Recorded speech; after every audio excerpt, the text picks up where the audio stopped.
Hi YouTube, I'm Max, and this is my affirmation video from a book I've been copying called From Poverty to Power by James Allen.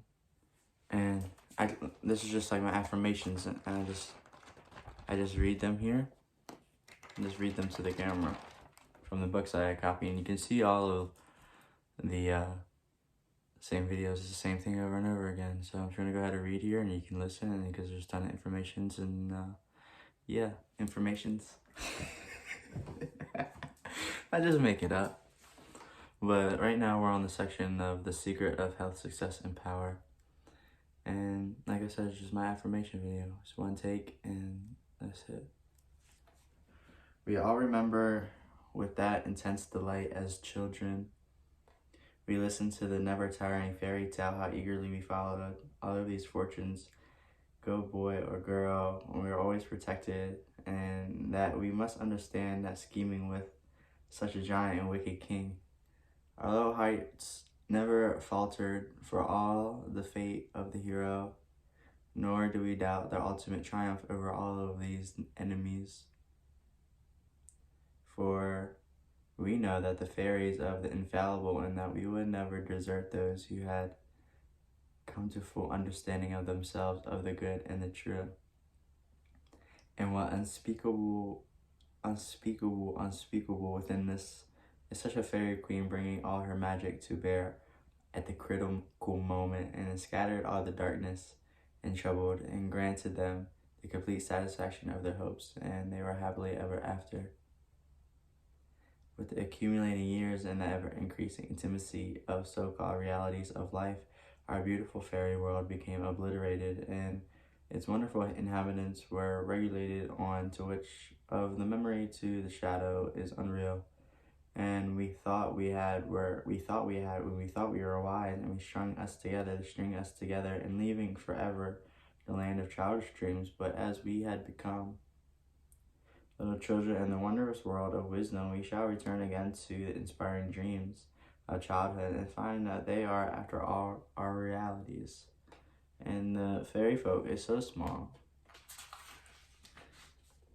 and nearly always invisible, yet possessed of an all-conquering and magical power, who bestowed upon the good health, wealth, and happiness, upon along all gifts of nature in a lavish profusion, start again into a reality, and it became immortalized in the soul realm of those which, whereby in the growth of wisdom, entered into a knowledge of the power and thought of laws which govern them in the inner world of being.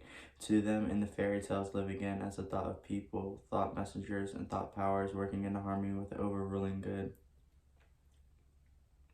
And the day by the day endeavor harmonize in their hearts with the heart of the supreme good, and the reality that acquire true health, wealth, and happiness. There is no protection to compare with the goodness by which goodness is. I do not mean a mere outward understanding or misunderstanding, but I mean of a pure thought of noble aspiration and unselfish love and freedom. To dwell continually in good thoughts is to throw around oneself a psychic atmosphere of sweetness and power that leaves its impress on all who come in contact with it. As the rising sun puts to out the helpless shadows, so are all the impotent forces of evil to flight, by which the searching rays of positive thought by which shine forth come through the hearts made strong in purity and faith.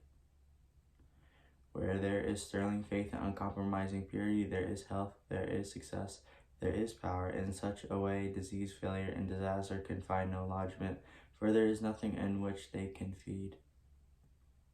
Even physical conditions are largely determined by mental states, and this is the true scientific world, and rapidly being drawn. The old materialistic belief that we are what our body makes us is rapidly passing away, and by this inspiring belief that we are superior to our bodies, and then that our bodies, and that we make them by the power of our thought. The belief that people are despairing because they don't understand have been replaced with this misunderstanding of not entering the body, I would say. And here the future is that disease is the origin of mind and will become common knowledge. There is no evil in the universe, but it has root and origin in the mind, and sending sickness and sorrow and affliction do not in reality belong to the universal order, are not inherent in the nature of things, and one of the direct outcomes of ignorance of the right relations of things. According to the tradition, there once lived in India a school of philosophers who lived and left a life of such absolute purity and simplicity that they commonly rescued at the age of 100, 150, and never fell sick upon them, as which would have been a disgrace and considered to indicate a violation of law. The sooner we realize and acknowledge that sickness from being the visitation of an offended God or the test of an unwise providence is the result of our error and sin, the sooner shall we enter upon the highway of health. Disease comes to those who are attracted to those whose minds and bodies are receptive to it, and flees from those who are strong, pure, and positive thought atmosphere that generates healing and life-giving currents.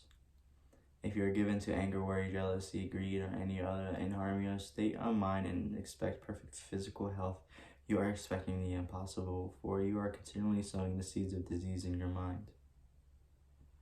If you would be free from all physical aches, pains, and you would enjoy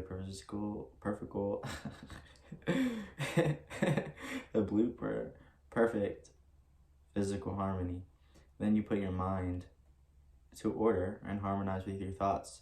Think joyful thoughts and think loving thoughts. Let in the elixir of goodwill course through your veins, and you will need no other medicine.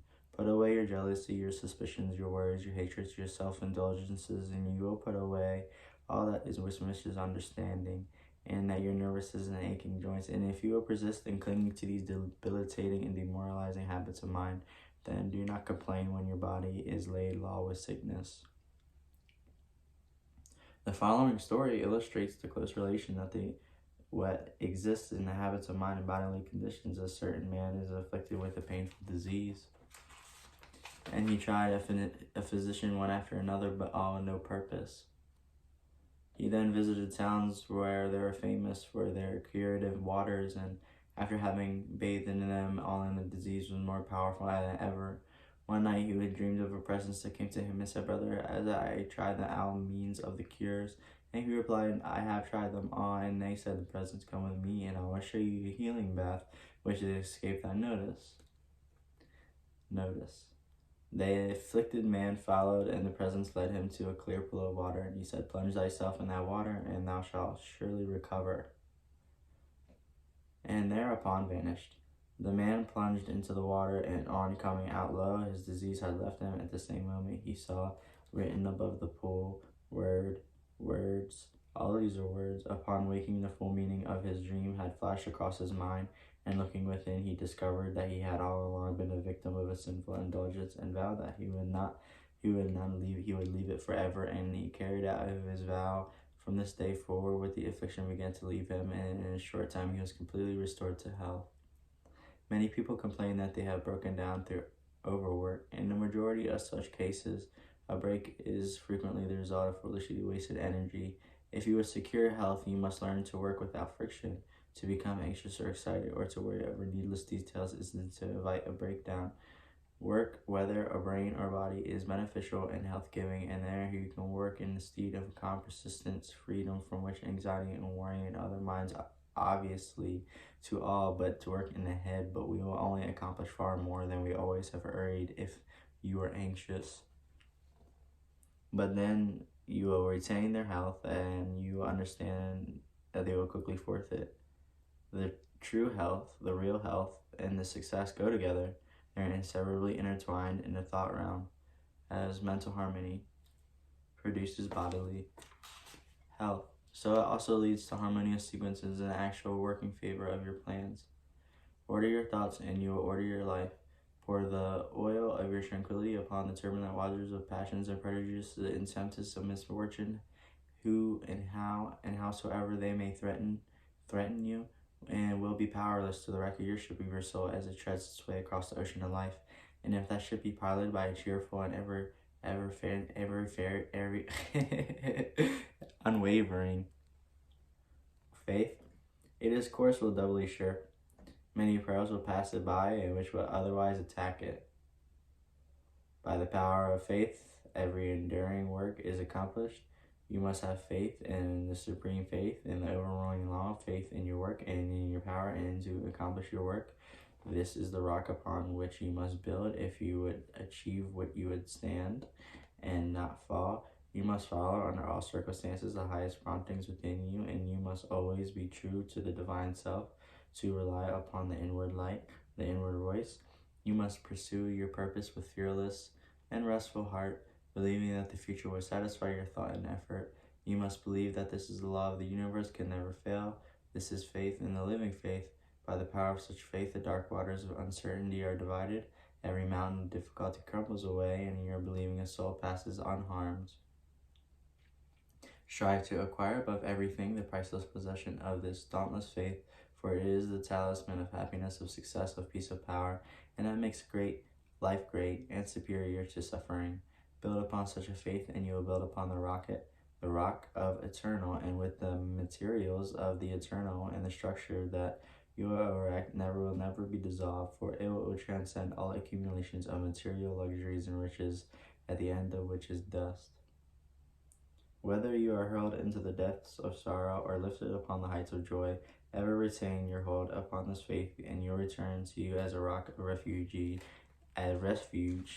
and you will keep your feet. I don't know why I'm laughing. You will keep your feet firmly planted upon its immortal and immovable base. Centered in such a faith, you will become possessed of such a spiritual strength as will shatter, like so many toys of glass and other forces of evil that are hurled against you, and you'll achieve a success such as mere striver after worldly gain can never know or even dream of. There are men and women who have realized this faith, who live in it, and day by day, and whom, having put it to the uttermost test, have entered into the possession of its glory and peace. Such have sent out the word of command, and the maintains of sorrow and disappointment, of mental weariness and physical pain have passed from them, and they have been cast to the sea of oblivion. If you will become of this, you will not need to trouble about your success or failure, and success will come. You will not need to become anxious about the results, but you will work joyfully and peacefully, knowing that the right thoughts and right efforts inevitably bring about the right results. I'm in another journal. Just 1 second. Change the journal, and we're going to take it back. Right here. This one's green. I want to keep reading. I know a woman who has entered into many blissful satisfactions, and recently a friend remarked to her, "Oh wow, how fortunate you are. You only have to wish for a thing and it comes to you." And it did indeed appear seen on the surface, but in reality, all the blessedness had entered into this woman's life as the direct outcome of the inward state of blessedness which she had thought throughout her life and been cultivating and training towards perfection. Mere wishing brings nothing but disappointment. It is living that tells. The foolish wish and grumble, the wise work and wait. And this woman had worked and worked without and within, and especially within upon the heart and soul, and within the invisible hands of the Spirit she had built up the precious stones of faith, hope, joy, devotion, and love, a fair temple of light, whose glorifying radiance was ever such around her, and it beamed in her eyes, and it shone through her, and it vibrated in her voice, and all who came into her presence felt the captivating spell. As it is with her, so can it be with you. Your success, your failure, your influence on your whole life, of what you carry about with you for your dominant trends of thought, are your determining factors in destiny. Send forth loving, stainless, and happy thoughts, and blessings will fall into your hands, and onto your table will spread with a cloth of peace. Send forth hateful, impure, and unhappy thoughts, and curses will rain down on you, and fear and unrest will wait upon your pillow. You are an unconditional maker of your fate, what it may. Every moment you are sending forth from the influences that will make or mar your life. Let your heart grow large and loving, unselfish, and great and lasting will be your influence and success, even though you make little money. Confine it within the narrow limits of self-interest, and even though you may become a millionaire, your influence and success at the final reckoning will be found utterly insignificant. Cultivate then this pure and unselfish spirit, and combine it with the purity and faith and singleness of purpose, and you are evolving from within in the elements not only of abounding power and enduring success, but of greatness and of great power.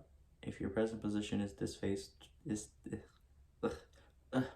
distasteful to you, and your heart is not in your work, nevertheless perform your duties with diligence, and while resting your mind on the idea that a better position and greater opportunities are waiting for you, ever keep on active mental attitude outlook for budding possibilities, so that when the critical moment arrives and the new channel presents itself, you will step into it with your mind fully prepared for the undertaking, and with the intelligence and foresight which is born of mental discipline.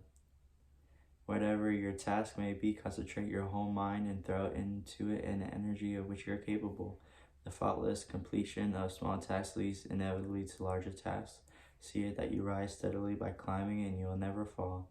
And herein lies the secret of true power. Learn by constant practice how to husband your resources and to concentrate them on to the moment upon any given point. The foolish waste all their mental and spiritual energy on foolish things and foolish chatter and selfish arguments and Facebook, but not to mention wasteful physical excess. If you would acquire overcoming power, you must cultivate poise, passivity, and you must be able to stand alone. All power is associated with move. You can't move me. The mountain, the massive rock, the storm-tried oak, all speak to us of power, of that combined grandeur and defiant misunderstanding, or was it understandings? Are you listening? Oh, I wish you were listening to me.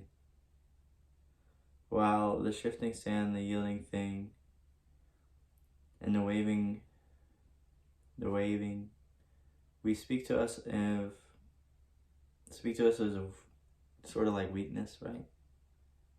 Because they are immovable and non-resistant and utterly useless when detached from other people. People of power remain calm and unmoved when all around them they are swayed by some emotion or passion fruit. You cannot be fit to command and control unless you have succeeded in commanding and controlling yourself. The hysterical, the fearful, the thoughtless, let such seek company or the will and fall for lack of support. But the calm, the fearless, the thoughtful, and the grave, let such seek the solitude of the forest.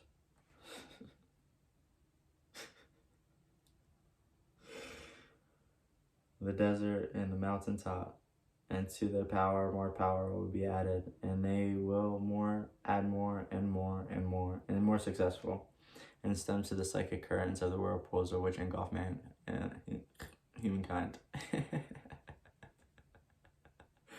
just like to read. That's all I do all day. Passion is not power, it is abuse of power. The dispersion of power. Passion is like a furious storm that beats furiously at the wildly upon the embattled rock, while power is like a rock itself, which remains silent and unmoved through it all. That was a manifestation of true power. Martin Luther, wearied of all his persuasions of his fearful friends who were doubtful to his safety, should he go to Worms, in which we replied, if there were as many devils and worms as there were that tails at the housetop, I would go. And when Benjamin said he would later become Great Britain's Prime Minister, broke down in his first speech and brought upon himself olive lists of the House of Exposition, in which the power he exclaimed, the day will come when you will consider it an honor to listen to me. When that young man, whom I knew passing through continual reverses and misfortunes, was mocked by his friends and told that from further effort, he replied, the time is not far distant when you'll marvel at my good success and my good fortune. He showed that he had possessed the silent, irresistible power which has taken him over innumerable difficulties and crowned his life with success. If you have not this power, you may acquire it by practice. By beginning of power is likewise the beginning of wisdom. You must commence by overcoming those purposeless things that you don't need to be doing, and stop being a victim, and uncontrolled laughter and slander and idle talk and joking merely to raise a laugh, and All of these must be put to the side as much as a waste is of a valuable energy. St. Paul never showed his wonderful insight to the hidden laws of human progress to greater advantage than when he warned of them against the foolish talking and gesturing which is not convenient, for the dwell of habitually doing such a practice is to destroy all spiritual power in life. Facebook. As you succeed in rendering yourself in such a mental dispositions, you will be a comment to grapple with the more powerful desires and appetites which will hold your soul in bondage and bar the way to power, and your further progress will then be made clear. Above all, be single aim, have a legitimate and useful purpose, and devote yourself unreservedly to it. Let nothing draw you aside. Be eager to learn, but slow to beg. Have a thorough understanding of your work, and let it be your own. As you proceed, ever following the inward guide, the infallible voice, you will pass on from victory to victory, and you will rise step by step to higher resting places, and your ever-broadening outlook will gradually reveal to you the essential beauty and purpose of life.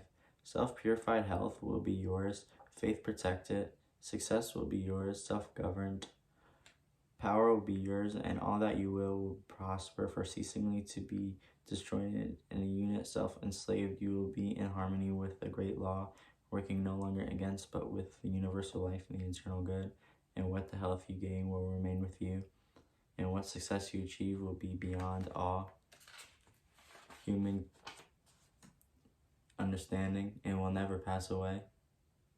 And what influence and power you wield will continue to increase throughout the ages, for it will be a part of that unchangeable principle which supports the universe. This then is the secret of health, a pure heart and a well-ordered mind. This is the secret of success, an unfaltering faith, and a wisely directed purpose. And to reign in with the unfaltering will and dark steed of desire, this is the secret of power.